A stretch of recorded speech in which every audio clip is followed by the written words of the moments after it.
Boa noite, igreja, paz seja com todos vocês. Muito bom estar aqui com vocês nessa noite. Primeiro ano do Templo das Águias do Boqueirão, irmãos.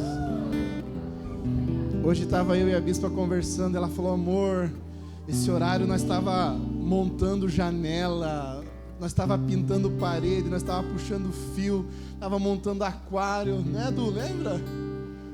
Irmãos, eu saí daqui 7h30 da noite para tomar banho, para estar 8 horas aqui para inaugurar a igreja. E o Senhor nos deu vitória. Hoje é um dia feliz, um dia maravilhoso. E dia importante é dia de gente importante, não é verdade, irmãos? Dia importante é dia de a gente receber pessoas importantes. Pastor Ali, pastora Deda, irmãos, são pastores auxiliares lá na Templo das Águias sede, no Atuba.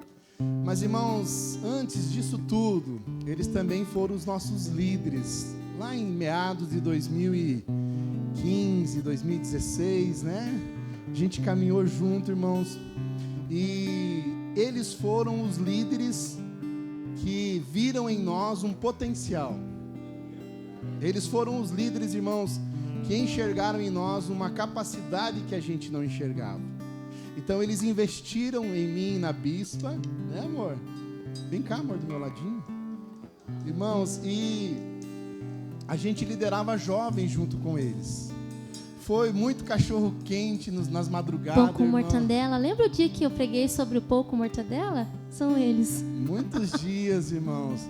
Pastor Ali gosta de uma prosa, irmãos, e nós íamos lá para fazer uma reunião de 2 horas, nós saímos de madrugada de lá. Mas eles foram um casal, irmãos, que nos projetaram para o ministério. Eles que fizeram a indicação para nós. A gente ser obreiro na igreja. Então, irmãos, a gente estava lá como auxiliar, liderando os jovens junto com eles. Mas eles viram, irmãos. E tudo que nós precisamos é que alguém nos veja, né? Embora Deus nos veja, alguém que invista na gente, né? Alguém que nos emancipe. E pastor Ali, pastora Deda, vocês fizeram isso por nós. E hoje onde nós estamos, um pouco disso é parte de vocês, daquilo que vocês viram e investiram em nós, nos ajudaram, nos aconselharam, nos deram uma direção. Eu trabalho com o pastor Ali, irmãos, lá no Instituto Teológico Emita, né, nosso seminário, há 15 anos, irmãos, que eu leciono lá com ele. Hoje eles são diretores da escola. Fizeram um grande avanço na escola. Ele vai estar falando para vocês da importância dessa escola, por que estudar nessa escola. Não é só para ser pastor, irmãos, tem muitos benefícios que essa escola traz para nós como pessoas, como cristãos. E hoje eles lideram essa escola maravilhosa, irmãos, que cresce. Mais de 2.000 pessoas já passaram por essa escola. Então, nós somos frutos dessa escola. E Deus tem nos abençoado. Obrigado, pastor Ali, pastora Deda, por nos abençoar. Eu falo Deda, irmãos, porque tem intimidade, né? O nome dela não é Deda, né? Mas eu não consigo chamar de outra forma, né? E eu queria convidar nessa noite para estar conosco aqui, trazendo a palavra, o pastor Alexandre. Ele vai compartilhar conosco, irmãos. Receba ele com uma salva de palmas. Obrigado, pastor.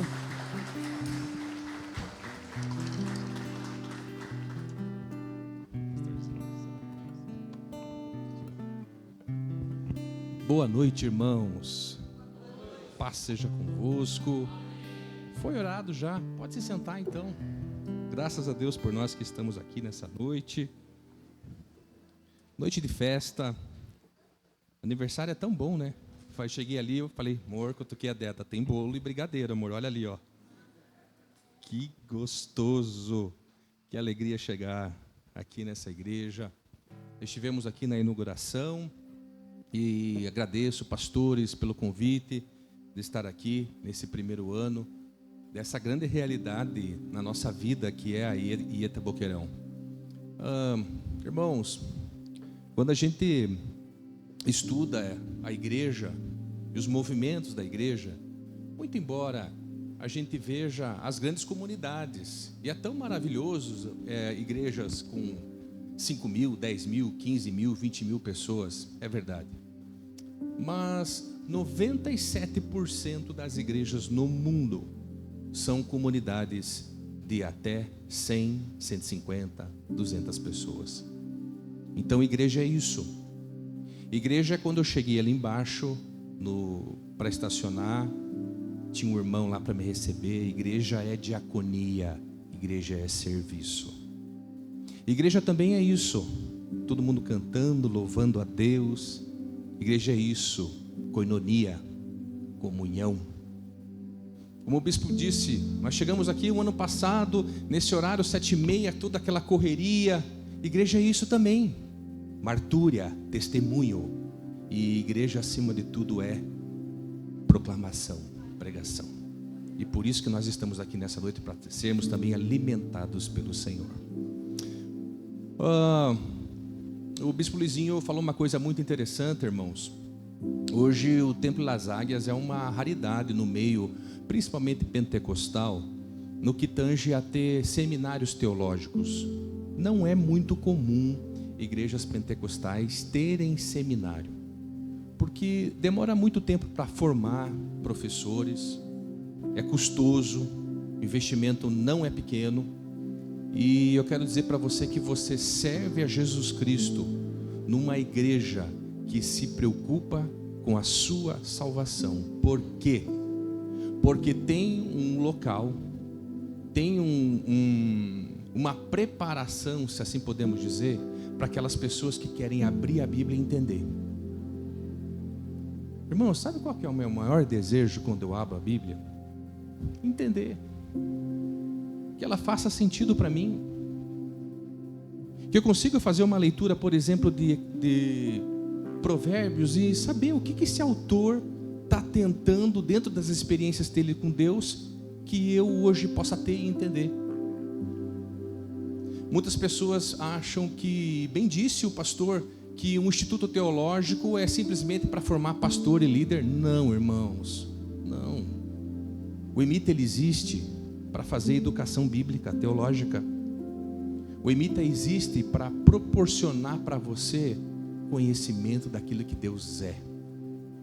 Sabe por quê? Porque Oséias capítulo 4, versículo 6 diz que a gente perde, a gente perece, a gente é derrotado pelo desconhecimento de Deus. Por quê? Primeiro porque a gente não se conhece. Não, eu me olho no espelho, eu sei quem sou. Será mesmo? Será que você faz essa busca de auto se conhecer sozinho, olhando para o espelho? Sozinho no escuro? Ou com a ajuda daquele que te fez? Se autoconhecer é uma coisa muito importante, porque nós temos virtudes, mas também nós temos o quê? Defeitos. Nós somos pessoas portadoras de personalidade e temperamentos diferentes uns dos outros. Deus nos conhece como ninguém. Você sabia que muitas vezes na vida parece que a gente fica como que dando voltas em algumas coisas e por que eu não consigo crescer nesse negócio, nessa área na minha vida? Sabe o que falta muitas vezes? Autoconhecimento de si, daquilo que quem sabe você não é tão bom. E conhecer a Deus primordialmente é o Senhor trabalhando em nós e mostrando para nós o grande desenho que Ele tem para nós, o grande propósito. E é por isso que o EMITA existe. Ele existe para transformar vidas, para transformar caráter, mas acima de tudo, fazer de mim e você discípulos de Jesus Cristo. Então, nós sempre lançamos todos os semestres uma turma nova, com 40, 45 alunos. As inscrições já estão abertas para a próxima turma. Graças a Deus nós fechamos já quase metade das vagas. Mas se você tem interesse em ingressar, não deixe passar. Nós temos uma grande oportunidade para casal, porque a esposa estuda com 50% de desconto. Ah, mas eu queria que o meu filho, até 21 anos, estudasse também. Temos um desconto também para filhos que residam junto com os pais e que queiram também ingressar no Instituto. Amém? Para saber mais possibilidades, conhecer um pouquinho mais desses 25 anos de história que já tem o EMITA Instituto Teológico, entre no nosso site www.emitedu.com. Amém? Muito bem. Isso posto, gostaria de compartilhar com vocês, por que não, uma reflexão que eu fiz e espero que o Senhor fale com você também. Quero ser nessa noite bem simples com você, a fim de que possamos crescer em graça e em conhecimento. Chegando o final do ano, a gente começa a fazer uma retrospectiva do ano como foi, não foi? E é uma alegria gratificante e perceber quantas misericórdias, de maneira tão graciosa, Deus tem nos guardado, Deus tem nos protegido com as suas santas e poderosas mãos. Todo final do ano nós fazemos isso, os acertos, os erros, porque a retrospectiva é importante para que a gente também possa o quê? Olhar para o futuro. Para onde queremos estar em 2026? Como igreja, como povo, como homem, como pai, como mãe, como cidadão. Então o final do ano é sempre um período onde a gente reflete um pouco sobre como estamos conduzindo a nossa vida. E nesse sentido de buscar um pouco tudo isso, eu acho que tem um livro da Bíblia que ele trabalha muito essas questões sobre a vida. Qual o sentido da vida? Tem um livro da Bíblia muito poderoso, que eu acho que ele é incomparável nesse sentido, em trazer uma honestidade, se assim podemos dizer, na clareza, na busca de sentido da vida. O final do ano nós pensamos nisso, o que eu fiz, o que restou desse ano que eu fiz, e o que eu vou fazer em 2026. Então, irmãos, esse autor bíblico, ele com muita coragem resolveu discutir isso, esses grandes temas que às vezes nós refletimos sobre ele. Qual é o meu propósito? Por que eu existo? Qual é o sentido da vida? O que Deus tem para mim? Alexandre, eu não estou falando simplesmente dentro da igreja evangélica Templo das Lágrimas, mas o que o Senhor tem para mim nessa terra? Qual é o meu momento? Qual é o meu melhor momento com o Senhor aqui na terra? Você sabia que um homem com muita honestidade, ele resolveu tentar buscar sentido para a sua vida porque ele não encontrava?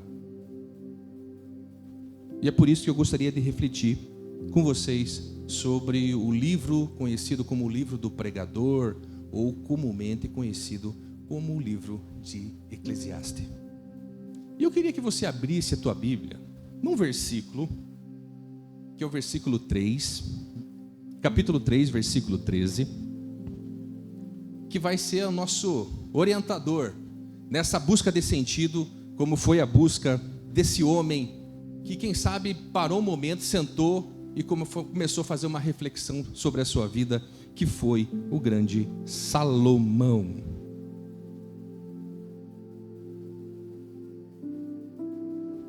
Vamos ler ali?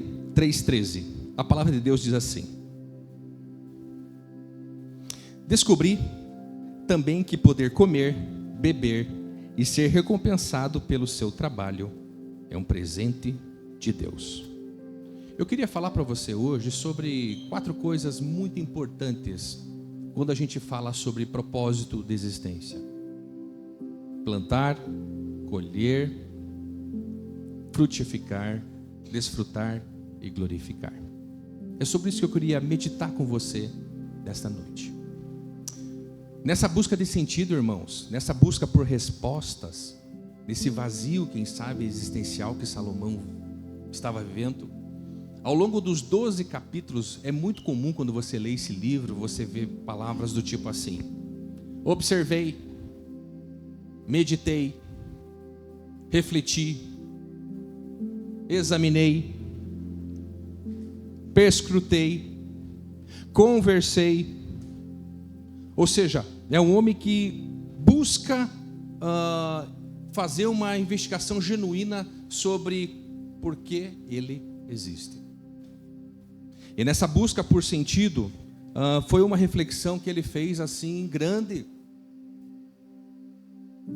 Nos 12 capítulos que nós lemos, você vê que em todo o capítulo ele está buscando resposta para essas grandes perguntas da humanidade. Para que eu existo? O que Deus quer para mim? E interessante que já no capítulo 1, no capítulo 2, ele vai desconstruindo algumas coisas que nós bem sabemos também.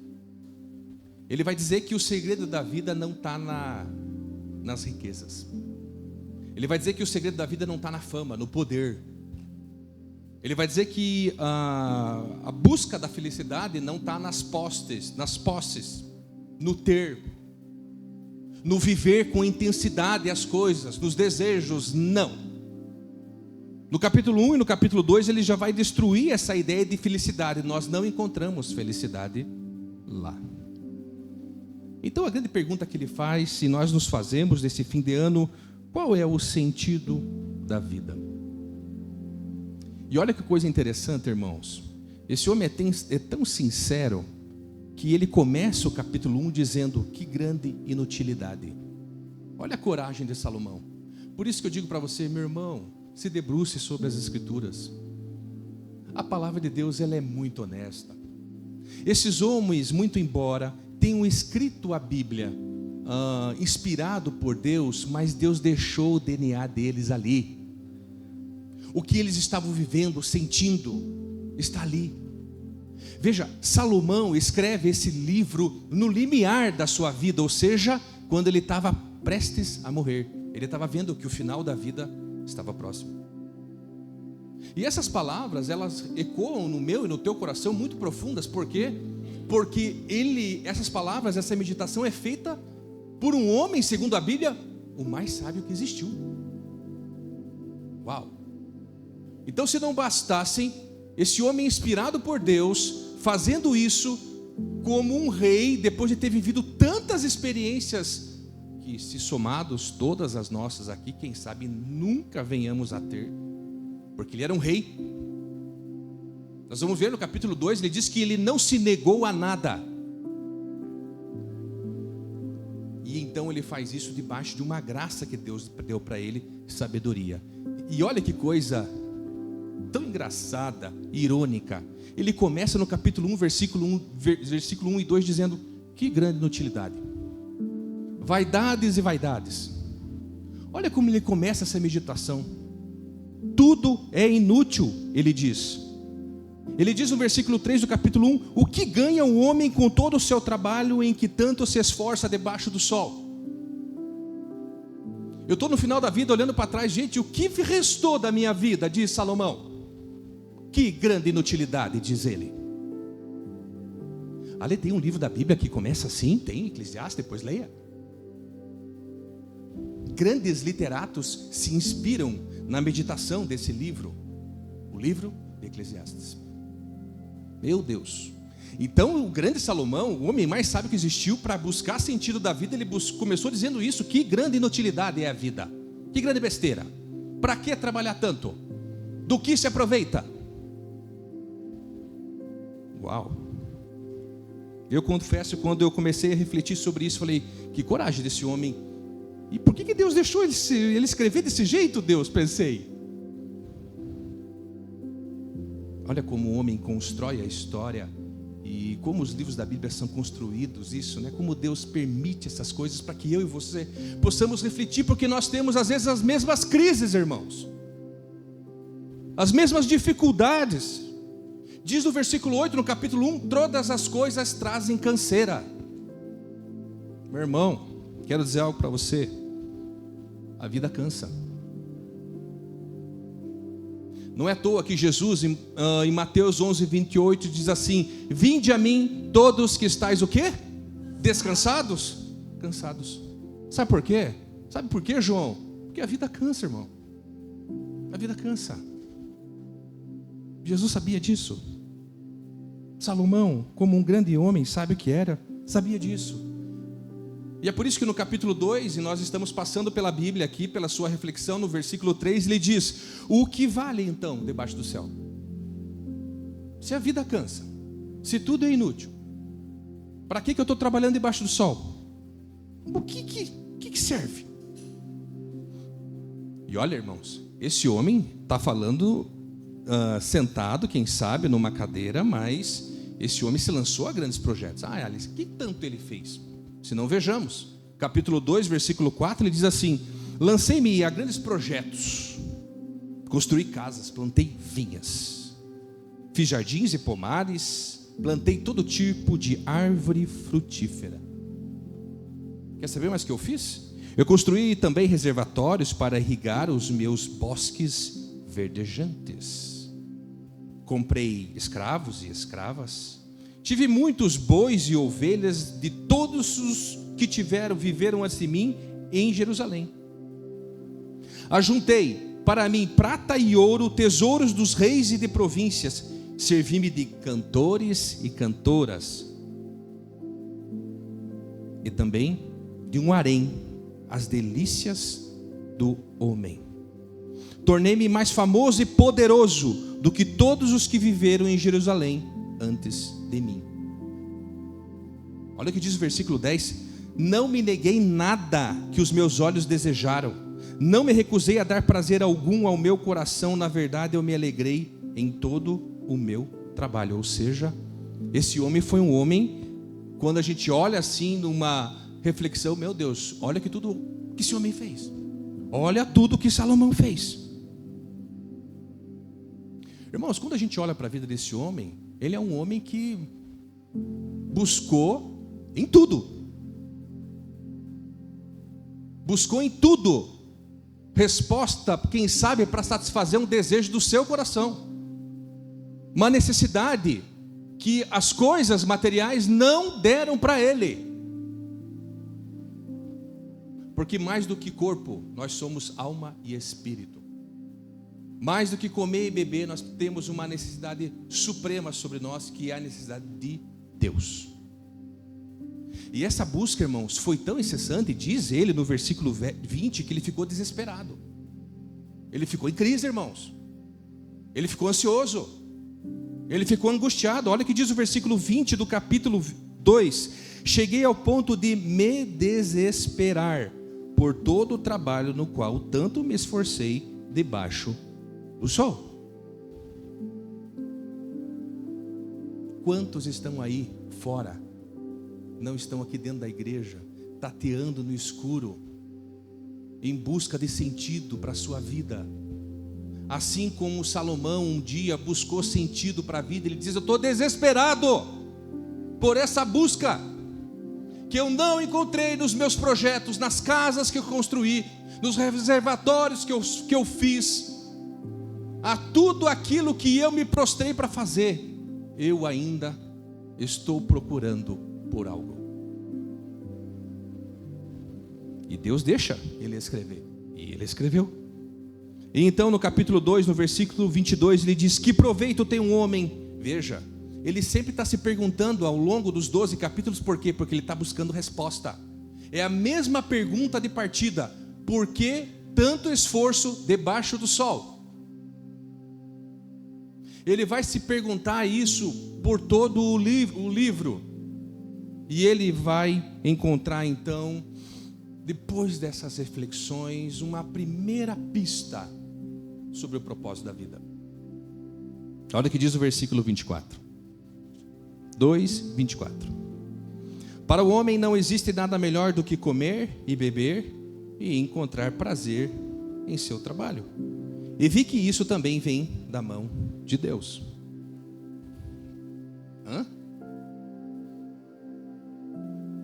Sabe por quê? A gente leu Eclesiastes 3:13 e que nada mais é do que a repetição de Eclesiastes 2:24. 5 vezes ao longo dos 12 capítulos ele vai falar a mesma coisa. Sabe qual que é o segredo da vida? Comer, beber, estar com as pessoas que você ama, desfrutar e glorificar a Deus. Eu sei que saiu um aleluia aí muito corajoso, mas será que Salomão, nas suas primeiras reflexões, chegou a essa conclusão mesmo? Será que é isso, Ale? Será que ele pensou, olhou para a sua vida? Uau, é isso?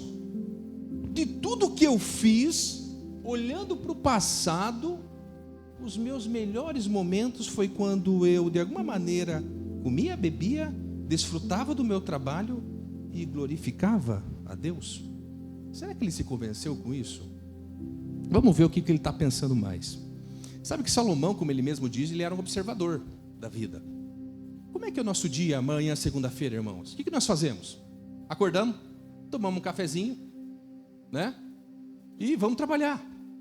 Meio-dia a gente para, almoça, e depois do almoço o que a gente faz?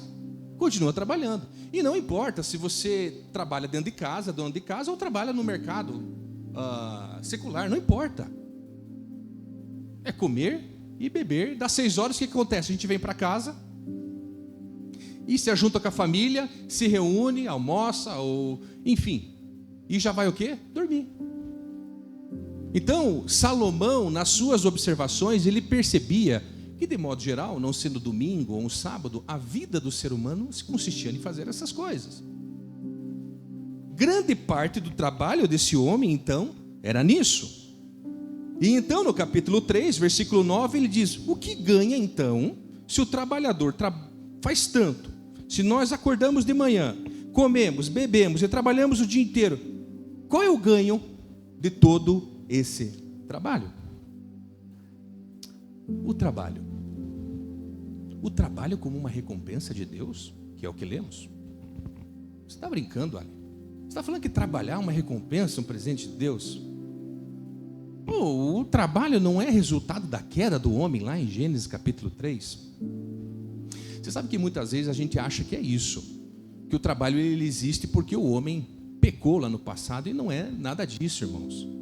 Quando nós olhamos para o livro de Gênesis, no capítulo 1, no capítulo 2, antes da queda, nós percebemos que o trabalho foi algo que Deus deu como propósito para Adão. Olha o que diz a Bíblia em Gênesis, no capítulo 2, no versículo 5. Isso aqui é antes da queda. Vamos ler o texto? Olha que coisa interessante. Quando o Senhor Deus fez a terra e os céus, ainda não tinha brotado nenhum arbusto no campo, nem nenhuma planta havia germinado, porque o Senhor Deus ainda não tinha feito chover sobre a terra, e também não havia homem para o quê? Cultivar o solo. Opa! Então o homem está sendo criado por Deus com um propósito. Do quê? Cultivar o solo. Trabalhar a terra. Porque esse homem precisava comer. E era ele que precisava produzir esse alimento para ele comer. E olha o que diz o versículo 15, continuando no mesmo capítulo 2, meus irmãos. O Senhor Deus colocou o homem no jardim do Éden para cuidar dele e cultivá-lo. Em algumas traduções está lavrar e guardar. Isso explica muito o nosso, muito embora sejamos seres humanos das cidades, né? Hoje, grande parte da população mundial não vive mais no campo, mas nós temos uma grande ligação com a terra. Temos uma grande ligação com a terra. Quem aqui gosta de mexer, por exemplo, com o jardim? Por que dizem que mexer com o jardim acalma a gente? A nossa ligação que a gente tem com a terra. Sabia que muita gente faz terapia mexendo com o jardim? Tem um clube lá perto da onde eu moro, que pessoas alugam um espaço quadrado ali de 3 metros quadrados para fazer isso, mexer com o jardim. Porque aquilo funciona como uma terapia. O ser humano ele tem essa ligação com a terra. Por quê, Ali? Porque Deus o fez assim. Deus fez o homem para lavrar a terra e para guardar, cuidar, zelar, gerenciar aquilo que Deus deu. Hoje nós bem sabemos que as árvores frutíferas, se elas não forem cuidadas, aradas, lavradas, não se colhe. A lavoura, a palavra lavoura vem de laborare, do latim, que quer dizer isso mesmo, trabalho. Lavrar a terra é trabalhar a terra. Se eu não trabalho a terra, se eu não suco a terra, se eu não mexo a terra e simplesmente jogo semente naquele piso, quem sabe duro, vai dar o fruto? O fruto vai nascer? Não vai, irmãos. Sabe por quê? Porque você precisa preparar a terra. Você precisa mexer com ela. Quando você mexe com ela, quando você lavra ela, quando você ara ela e põe a semente e põe essa terra em cima, a coisa vai crescer. Assim é. O ser humano, o homem, ele lavra a terra para facilitar a circulação de água em todos os lugares, para que essa semente caia numa terra realmente preparada. Então, ou seja, meus irmãos, Salomão, quando ele olha para essa realidade da busca do sentido da vida, ele percebe que o trabalho é algo que dá propósito para as pessoas. Por isso nós lemos Eclesiastes 3,13. Descobri também que poder comer, beber e ser recompensado pelo seu trabalho é um presente de Deus. Por que o trabalho é uma recompensa? Quando nós conversamos e falando aqui, por exemplo, no status de qualquer pessoa, mas o trabalho ele traz essa ideia de dignidade para a gente, irmãos. Um homem honrado é um homem que trabalha.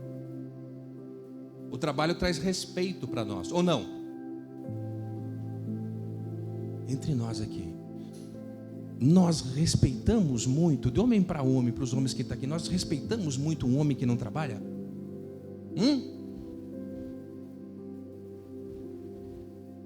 A ideia de dignidade, irmãos, a ideia de valor, a ideia de respeito passa por essa pessoa que trabalha, dentro ou fora de casa. Isso é uma verdade fundamental que nós precisamos entender, irmãos. E é muito interessante, irmãos, isso, porque quando você, se você puder abrir a sua Bíblia em Gálatas, em Efésios 5:33, olha que coisa interessante que a Bíblia fala. É um trecho onde a Bíblia fala sobre os deveres conjugais. Pedro fala sobre isso, Paulo fala sobre isso, João fala sobre isso, mas eu gosto muito dessa palavra aqui de Efésios 5:33, que diz assim: cada um de vocês também, falando para os homens, ele está falando, ame a sua mulher como a você mesmo, e a mulher trate o marido com todo o respeito. Irmãos, a Bíblia está dizendo, e Deus conhece o coração do homem e da mulher como ninguém. Deus nos fez. A Bíblia diz que o homem deve amar a sua esposa. Em contrapartida, a mulher deve o quê? Amar seu esposo? Não, respeitá-lo. Irmãos, a Deda precisa ser amada. E eu não quero que ela me ame, eu quero que ela me respeite. Porque uma coisa que é cara para o homem é o respeito e não o amor. O homem não quer ser amado, o homem quer ser respeitado. A Deda não quer ser respeitada, segundo a Bíblia, ela quer ser amada. E como ela sente esse amor? Simplesmente pelos carinhos, pelo abraço, pelo afeto emocional? Não. Também pelas suas necessidades de comer e beber atendidas. Ela sente amor nisso. Então, veja, irmãos, olha que coisa interessante. Uma das coisas que o trabalho faz para mim e para você é isso, essa ideia de dignidade, de honra, de valor. Nós encontramos no trabalho. É Salomão olhando para a vida dele e falou assim: puxa vida, eu fui respeitado porque eu trabalhei, porque eu me esforcei, porque eu sustentei a minha família, porque eu dei conta, porque eu me lasquei inteiro. Mas aquelas pessoas que dependiam de mim não ficaram desassistidas.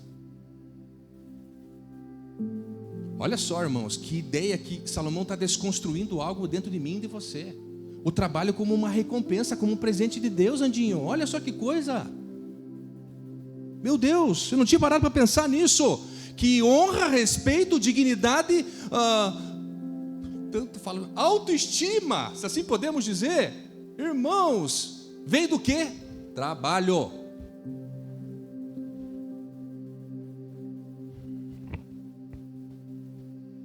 A segunda coisa que o trabalho proporciona é isso: sustento, prosperidade. Nós acabamos de terminar uma campanha de céus abertos que foi maravilhosa, não foi, meus irmãos amados? Quantas coisas, confiem naquilo que Deus vai fazer. confiem, não abram mão, não retrocedam, não olhem para trás. Todo o sonho passa pelo quê? Pelo trabalho. Você não tem sonhos? Você não pegou envelopes com sonho? Passa pelo trabalho. Como dizia o grande Santo Agostinho, trabalhe como se tudo dependesse de você e ore como se tudo dependesse de Deus. Trabalho. Salomão, observando a vida, no capítulo 6, no versículo 7, ele diz assim, olha só: todo o esforço do homem é feito para a sua boca. É ele que está dizendo. Outra coisa do trabalho, meus irmãos, ele ocupa a mente de forma muito positiva. O ócio é uma coisa que acaba com a gente, irmãos. Irmãos, eu trabalhei durante 25 anos em instituições financeiras. E era comum, às vezes a gente fazia visita a cliente e tal, e mandava propostas, por exemplo, à seguradora, e a seguradora tinha negado o seguro do cliente. Eu perguntava: seguradora, por que você negou? É porque tem uma pergunta lá que ele disse que ele se aposentou e que agora ele não sabe o que ele vai fazer, pastora. Tá, e por que vocês negaram? É porque existe uma estatística. Esse homem que se aposentou, se ele não souber o que ele vai fazer depois de aposentado, em 7 anos ele morre. Uau, Se ele não tiver propósito, sentido, porque acordar de manhã, ele vai definhar, Alexandre, ele vai morrer. E por isso nós estamos negando o seguro, nós não queremos esse seguro. Irmãos, o ócio deixa as pessoas depressivas, amarguradas, com problemas sentimentais, de ordem psicológica. Por quê? Porque o trabalho faz parte daquilo que a gente é. E quando a gente rejeita essa ideia divina, a gente entra em quê? Em crise. A gente se desloca da gente. Vocês estão entendendo, meus queridos irmãos? Irmãos, tem uma palavra aqui que é forte. Olha só o que o apóstolo Paulo, conversando com a igreja de Tessalônica, ele fala. Olha que coisa interessante. 2 Tessalonicenses, capítulo 3. Olha o que ele fala sobre o ócio.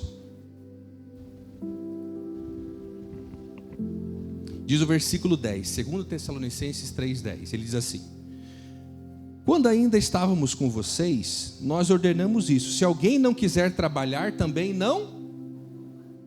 Se alguém não quiser trabalhar, também não coma. Olha o que ele fala sobre o versículo 11, presta atenção.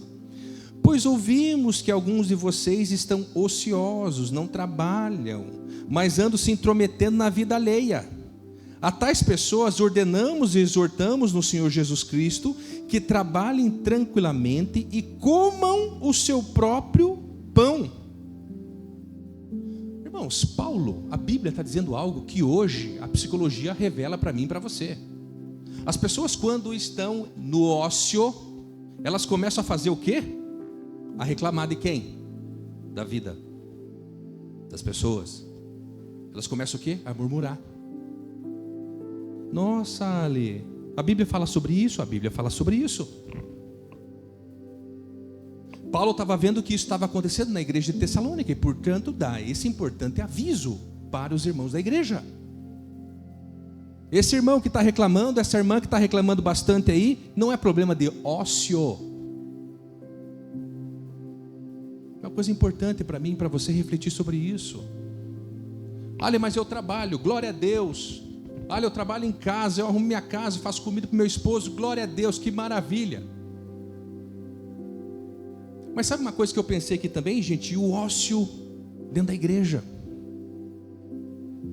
A gente vem para o culto domingo e tá, mas e o que mais você faz na igreja? Eu ajudo no louvor, eu ajudo no estacionamento, eu cuido de célula, eu faço mais. Está fazendo bastante coisa. Show de bola, segura lá. Como é que está a família? Como é que está em casa? Mas e você que não faz nenhuma coisa na igreja, meu irmão, minha irmã? É muito importante, irmãos, você ter um trabalho dentro dessa casa de adoração. É muito importante. Sabe por quê? Porque o ministério, o trabalho dentro da casa de Deus, ele te mantém forte nos dias difíceis. Eu quero dar uma notícia que não é muito boa. Nós vamos ler. Salomão diz que teremos dias de trevas ruins. E diz mais uma coisa, pastora: não serão poucos. Olha, o que está querendo dizer? Estou querendo dizer que às vezes você vem aqui, louva, busca o Senhor, está tudo bem, mas e quando vir o abalo, irmãos? Porque não se engane, por mais que você tenta girar todos os pratinhos lá, a vida não é sempre perfeita assim, não. Ela tem os incidentes, os acidentes, ela tem os abalos, nem tudo é equilibrado. Tem coisas que saem do prumo. Eu não vou na igreja. Mas quando a gente tem um trabalho, mesmo nos dias difíceis, aqui, a gente está aqui. E a gente olha para trás, como foi bom aquele período que eu tive no louvor. O mundo estava caindo, mas eu estava aqui, adorando a Deus, dando graças a Deus e segurando, e Deus me segurou naqueles dias difíceis, mas eu estava lá. A gente fala muito de ócio, de preguiça no trabalho, mas eu estou falando às vezes de ócio e de preguiça dentro das coisas de Deus também. O mesmo Salomão, ele não dá muita moleza para mim e para você, gente. Ele diz assim: as mãos diligentes governarão, mas os preguiçosos acabarão escravos. Provérbios 12, 24. O preguiçoso deseja e nada acontece, mas os desejos do diligente são amplamente satisfeitos. Provérbio 13, 4. O caminho do preguiçoso é cheio de espinhos, mas o caminho do justo é uma estrada plana. Provérbios 15, 19. A preguiça leva ao sono profundo e o preguiçoso passa fome. Provérbios 19, 15. Portanto, o trabalho não é uma maldição.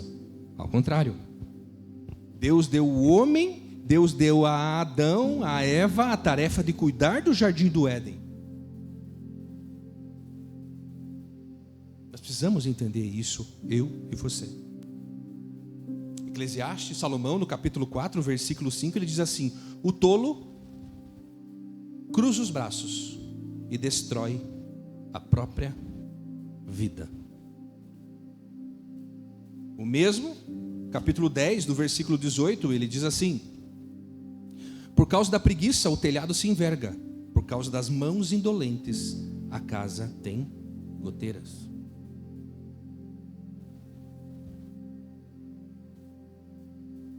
Mais sabe os conselhos dele. No capítulo 11, versículo 4: quem fica observando o vento não plantará, e quem fica olhando para as nuvens não colherá. Diz o versículo 8.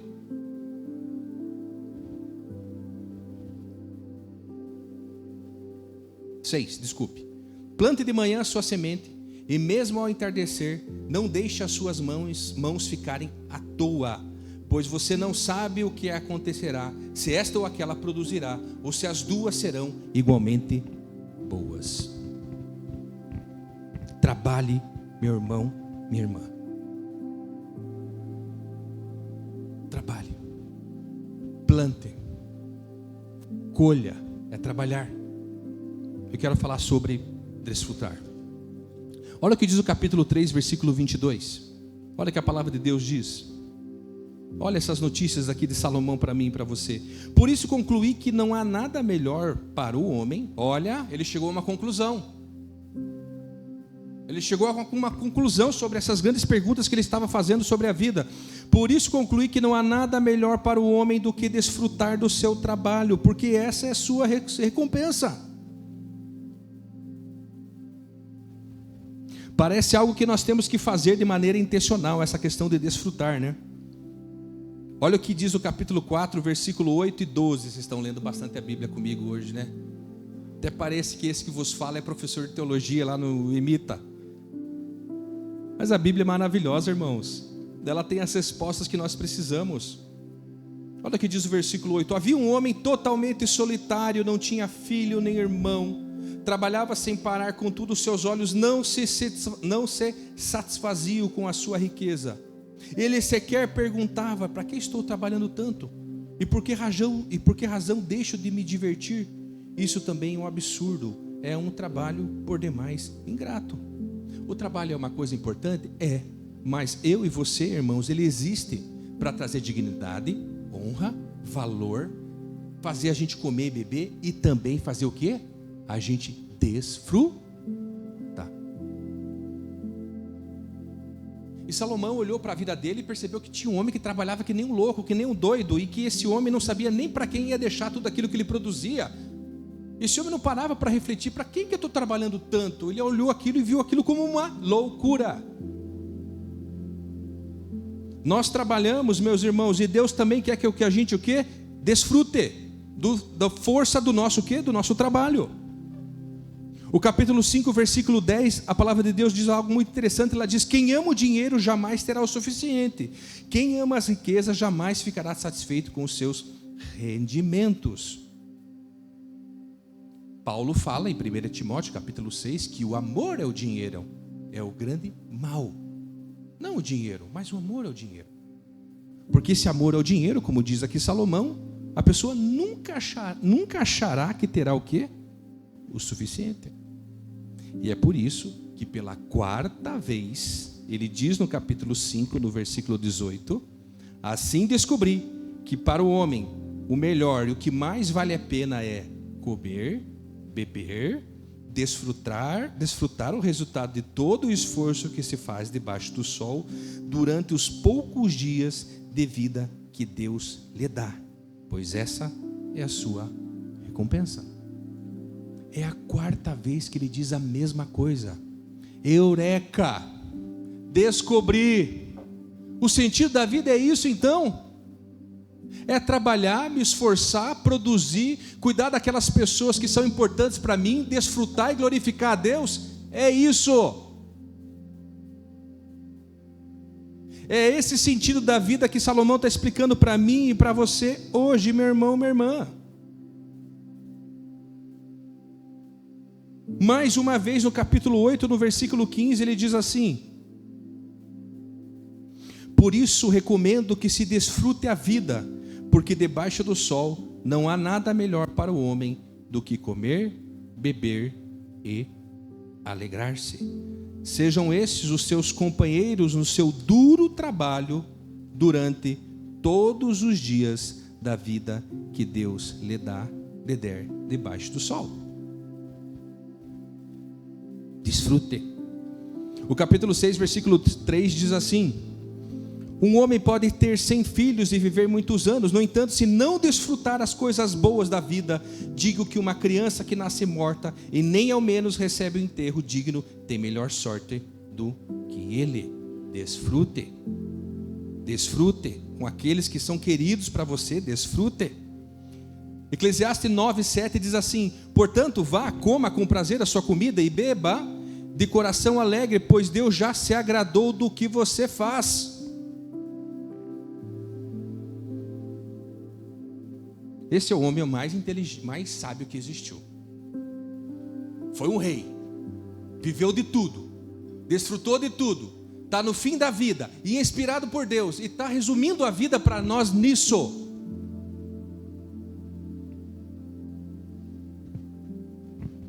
Desfrute. E por fim, glorifique. Olha o que diz Eclesiastes 7,14.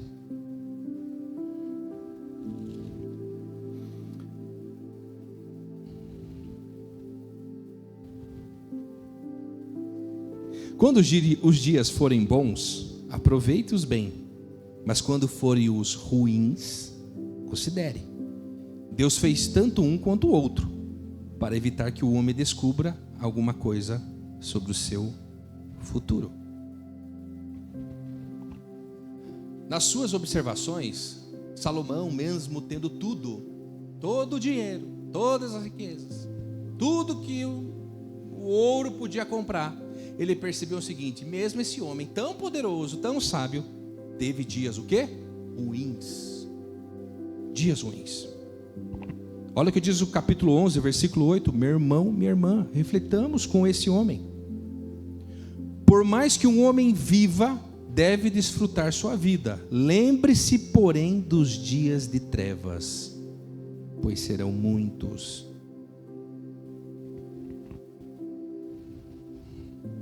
Dias de sofrimento, eles terão, Ali? Sim. Os dias difíceis haverão, Ali? Sim. Ele não esconde nada, irmãos, a Bíblia não esconde nada. Salomão está dizendo para mim e para você: teremos dias de trevas? Teremos. Eu gosto muito de uma frase do Mike Tyson. Ele diz assim: você tem um bom plano até o dia que você leva um soco e é nocauteado. Estava indo tudo bem para ele, ele nocauteava um atrás do outro. Eu assistia muito às lutas do Mike Tyson porque meu pai gosta muito de boxe. E as lutas eram de madrugada, ele me acordava: venha que vai começar a luta. Mas teve um dia que eu acordei e vi, nem acreditei, falei assim: pai, eu estou dormindo ainda, o Mike Tyson foi nocauteado? Foi.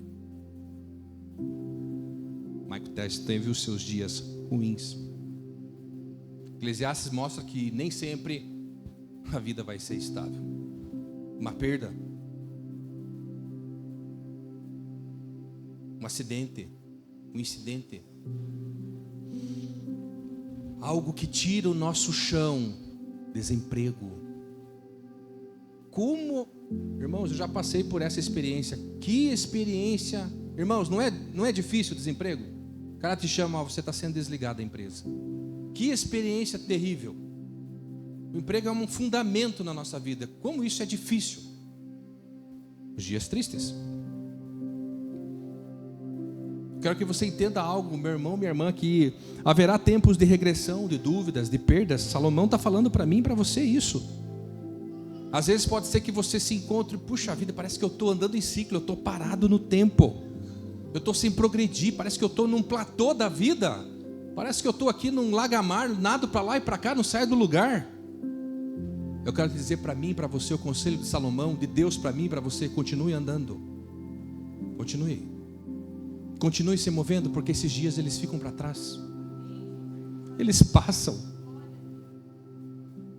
Continue se movendo, continue olhando para Jesus. Hebreus 12, 2, autor e consumador da minha e da sua fé.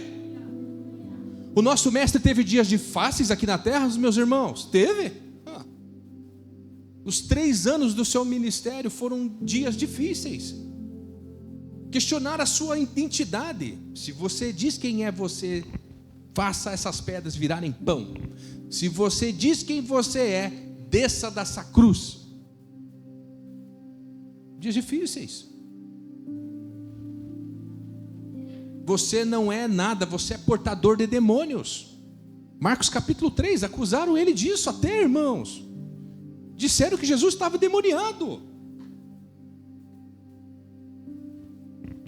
O nosso Senhor também teve os seus dias difíceis aqui na terra. Olhemos para Ele.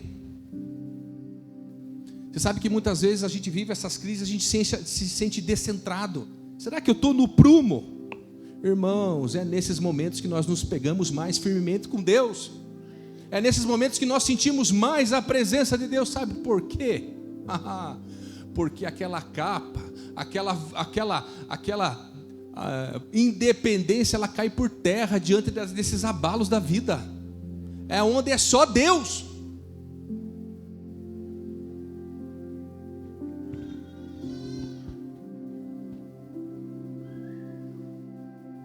Eu quero dizer que o teu Deus, Ele está aqui.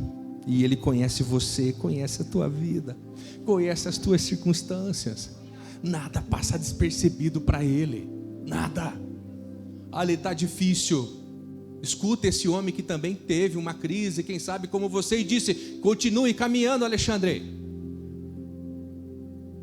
Continue caminhando, porque você não está sozinho. Nós bem sabemos, irmãos, que Deus tem grandes planos, tem grandes projetos para mim e para você. Nós sabemos.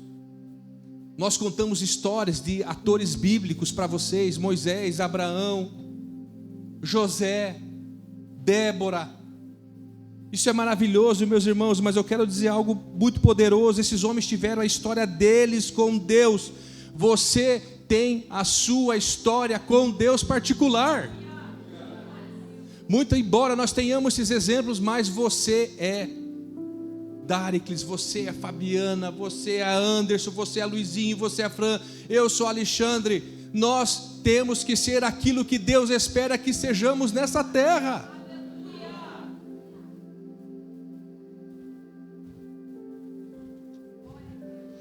Você sabe, irmãos, o livro de Eclesiastes, esse livro, você sabe que é como se ele colocasse a gente no lugar certo. Ele coloca a gente no lugar certo. Ele parte de muitas dúvidas e questões, mas ele põe a gente no prumo. Sabe por quê? Olha que maneira. Como é que começou o livro de Eclesiastes, irmão? Vamos pensar. Começou o cara dizendo assim: que inutilidades, que grande besteira, indignado com a vida. E no final das suas reflexões, olha como é que ele termina. Vamos lá, capítulo 12, versículo 13, eu já estou acabando.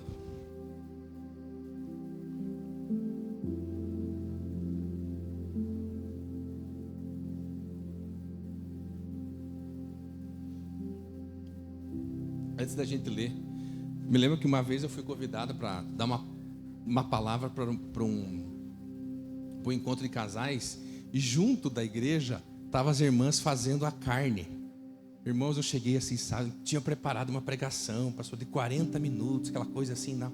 Quando eu vi aquela carne, aqueles irmãos olhando para a alcatra, preguei em 15 minutos, os irmãos vieram: que palavra, Ale, que coisa maravilhosa. Então quando eu cheguei aqui, eu vi esse brigadeiro, esse bolo aqui, ai, mas é bom, né, irmãos? Foi bom demais. Igreja é isso, é coisa maravilhosa. Mas olha, irmãos, voltemos aqui. Olha como é que ele termina, irmãos.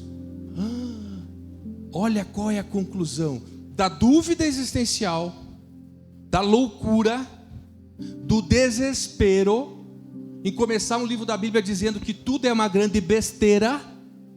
No final das suas reflexões, ele diz o que no versículo 13, capítulo 12? Agora que já se ouviu tudo, vocês estão cansados de mim já. Aqui está a conclusão, diz Salomão e digo eu também. Tema a Deus e obedeça aos seus mandamentos, porque isso é o essencial para o homem.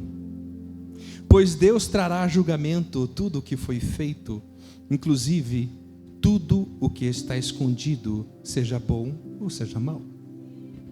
Irmãos, você sabe que, ali, parece que ao final da leitura desses 12 capítulos, parece que ainda tem alguns fiozinhos soltos. Parece que ainda tem coisas que não caiu a ficha para mim nessa leitura.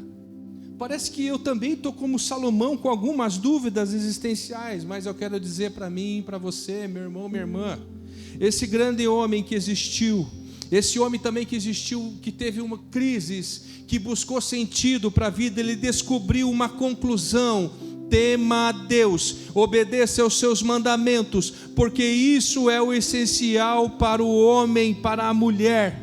Irmãos, ao final de uma jornada, esse homem chegou e disse assim: olha, eu busquei de tudo e eu só encontrei sentido para a minha vida em Deus. Em Deus. Não é à toa que o mesmo Salomão, no versículo 11 do capítulo 3, ele diz que todos nós nascemos com um buraco dentro de nós e que só é preenchido por Deus. Então eu quero que você guarde algo aqui nessa noite, meu irmão, minha irmã. Para 2026, 2025 está no finalzinho, tem alguns dias. Plante, trabalhe, colha, desfrute, aproveite as recompensas do seu trabalho, realize os seus sonhos, viaje, projete. Deus quer que você saboreie, Deus quer que você encha a sua boca com os frutos que vêm do céu.